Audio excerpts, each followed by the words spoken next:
Assalamualaikum warahmatullahi wabarakatuh. Halo anak-anak, hari ini kita akan belajar mata pelajaran ilmu pengetahuan alam, materi perkembangbiakan vegetatif tumbuhan. Perkembangbiakan vegetatif adalah perkembangbiakan secara tidak kawin, tetapi menggunakan berbagai alat perkembangbiakan vegetatif pada tanaman. Berdasarkan keterlibatan manusia, perkembangbiakan vegetatif pada tumbuhan dikelompokkan menjadi perkembangbiakan vegetatif alami dan perkembangbiakan vegetatif buatan. Nah, apa saja perbedaannya? Ayo, dengarkan penjelasan berikut ini. Perkembangbiakan vegetatif alami adalah perkembangbiakan secara tidak kawin pada tumbuhan yang terjadi dengan sendirinya tanpa bantuan manusia. Macam-macam perkembangbiakan vegetatif alami antara lain akar tinggal atau rizoma, tunas, umbi, tunas adventif, geragi, dan spora. Yang pertama, akar tinggal atau rizoma. Akar tinggal adalah batang yang tumbuh mendatar di dalam tanah. Batang-batang tersebut berruas-ruas dan berbuku-buku, serta di setiap buku dapat tumbuh tunas. Contoh tumbuhan yang berkembang biak dengan rizoma atau akar tinggal adalah jahe, lengkuas, kunyit, kencur, dan temulawak. Yang kedua, tunas. Tunas adalah tumbuhan anakan yang muncul di samping induknya. Tunas tumbuh dari batang yang terletak di dalam tanah. Contoh tanaman yang berkembang biak dengan tunas adalah tebu, bambu, dan pisang. Yang ketiga, umbi. Umbi adalah bagian tanaman yang menggembung dan tertanam di dalam tanah. Jenis umbi ada 3, yaitu umbi akar, umbi lapis, dan umbi batang. Yang pertama, umbi akar. Umbi akar adalah akar yang membesar dan berisi cadangan makanan. Jika umbi ini ditanam bersamaan dengan pangkal batang, maka akan tumbuh tunas. Tunas itu adalah tumbuhan baru. Nah, ini adalah contoh tanaman yang berkembang biak dengan umbi akar, yaitu wortel, singkong, dan juga lobak. Yang kedua, umbi lapis. Umbi lapis merupakan pelepah daun yang berlapis-lapis. Pada bagian atas umbi lapis tumbuh daun. Sedangkan pada bagian bawah umbi lapis terdiri dari cakram dan akar serabut.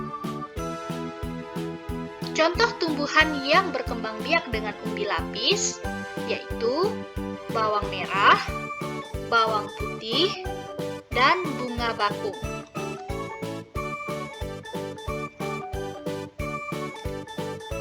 Yang ketiga, umbi batang. Bagian batang berisi cadangan makanan. Batang tersebut menjadi besar dan berisi. Oleh karena itu, bagian batang tersebut disebut umbi batang. Contoh tanaman yang berkembang biak dengan umbi batang adalah kentang. Selanjutnya, tunas adventif. Tunas adventif adalah tunas yang tumbuh tidak di ujung batang dan ketiak daun. Tunas ini tumbuh di bagian tumbuhan yang biasanya tidak bertunas, seperti pada bagian daun dan akar. Contoh tumbuhan yang berkembang biak dengan tunas adventif adalah cocor bebek, sukun, dan cemara. Selanjutnya, geragi atau stolon. Geragi atau stolon adalah batang yang tumbuh mendatar di permukaan tanah. Tumbuhan baru dimulai dengan kuncup ujung yang menyentuh tanah, kemudian membelok ke atas. Pada bagian yang menyentuh tanah akan tumbuh tunas yang berakar dan berdaun. Tunas-tunas itu tumbuh menjalar dan tidak bergantung lagi pada induknya, tetapi masih tetap berhubungan. Nah, contoh tumbuhan yang berkembang biak dengan cara geragih atau stolon adalah arbei, stroberi, dan rumput teki. Spora. Spora adalah sel yang berubah fungsi menjadi alat perkembangbiakan. Bentuk spora seperti biji tetapi sangat kecil. Tanaman yang berkembang biak dengan spora antara lain tanaman paku, lumut, dan juga jamur. Baik, sekarang kita masuk kepada materi perkembangbiakan vegetatif buatan. Perkembangbiakan vegetatif buatan adalah perkembangbiakan secara tidak kawin pada tumbuhan yang sengaja dilakukan oleh manusia. Tujuannya adalah untuk mendapatkan tumbuhan baru dengan cepat dan tidak bergantung pada musim. Selain itu, dapat diperoleh tumbuhan baru dengan sifat yang sama dengan induknya. Macam-macam perkembangbiakan vegetatif buatan antara lain cangkok, tempel atau okulasi, sambung atau enten, stek, merunduk, dan kultur jaringan. Yang pertama, cangkok. Tujuan mencangkok adalah mendapatkan individu baru yang memiliki sifat sama persis seperti induknya, dan supaya tumbuhan cepat berbuah. Tumbuhan yang dapat dicangkok adalah tumbuhan dikotil, seperti mangga, jeruk, dan juga jambu. Yang kedua, tempel atau okulasi.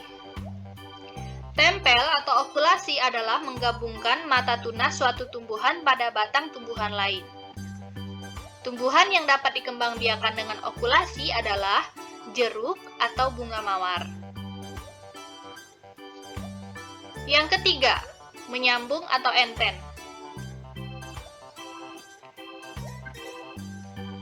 Menyambung bertujuan menggabungkan dua sifat unggul dan individu yang berbeda, akan tetapi masih satu jenis. Tumbuhan yang dapat dikembangbiakan dengan cara mengenten adalah jeruk dan juga jambu.